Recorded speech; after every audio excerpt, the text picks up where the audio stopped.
So I think we're ending up being tomboys, really. Ready for you? 26. You can do it. You can do it. You do get people saying, "Oh my God, what's it like being at sea with 40 other men?" And like, it's fine, but they're work colleagues at the end of the day, and that's it, you know. And we have a job to do, so we just get on with it. In general, there's no romance at sea. If you think about it, when you have a male and female in a sea rider going on a boarding, so one is driving, one is bow person, they don't look at each other as male and female, they look at each other as colleagues that are helping each other out in this dangerous environment. And the whole male-female thing has gelled. I'm very happy with the way it's gelled, in fact. At sea, when you're at sea for 3 weeks, they don't clock off, they don't go home. Sailors dating each other is not an issue for us, provided it does not interfere with the operational efficiency or the discipline of the unit. And none of the men on board the Roisin are prepared to make the traditional sailor's boast. You might meet people around the coast, you know, and they'd say, "Oh, you're in the Navy," you know, and you'd say, "Yeah, we're off the ship there, tied up down the, you know, on the quay wall," and they'd say, "All right, so you're one of these guys who has a woman in every port," and you know, you don't. Certainly, you don't. No, I wouldn't say I have a woman in every port. Certainly not. And I'll never score again now as a result of this. Years ago, a career in the Navy was attractive for many because it was viewed as a secure and slightly glamorous job. But recruiting today is proving to be a challenge. I think society has changed now. There's so much ashore for people to do. There's so much comfort ashore. There's so much money ashore. Ireland is a rich nation now. Not everybody wants to give up 3 weeks out of every 5 to go to sea to defend the state against external aggression.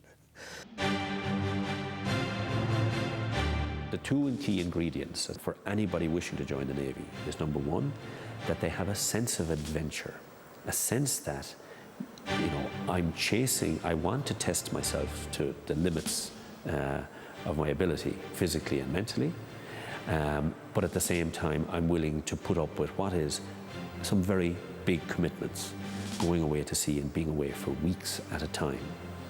The second thing is that you have a real sense of wishing to serve your country. Ireland doesn't have a strong military tradition, and so serving the country is not something that occurs to many school leavers. And some believe that the Navy needs to grow much bigger to cope with the challenges that lie ahead. The 8 vessels that we have patrol an area 4 times the size of Ireland. You really only have about 5 operations at any one time. So you have one ship to patrol an area the size of Ireland. Now imagine if you had in Ireland one Garda patrol car. And not only that, a Garda patrol car that travels at about 25 miles an hour. You have somebody trying to poach property from the state down in Bantry, and you give the Garda patrol car a call and they're up in Dundalk. So they rush down the N8 at 25 miles an hour to try and apprehend somebody who's stealing something in Bantry. And that's what the Navy has. And I don't see our army or our government ever responding and giving the Navy the resources that it needs, the ships that it needs, and the people that it needs. Looking to the future, we've got a vision of the type of people that we want and the type of thing that we want to do. We're in the process now of part of a phased fleet replacement programme that the government has taken up in the Defence White Paper.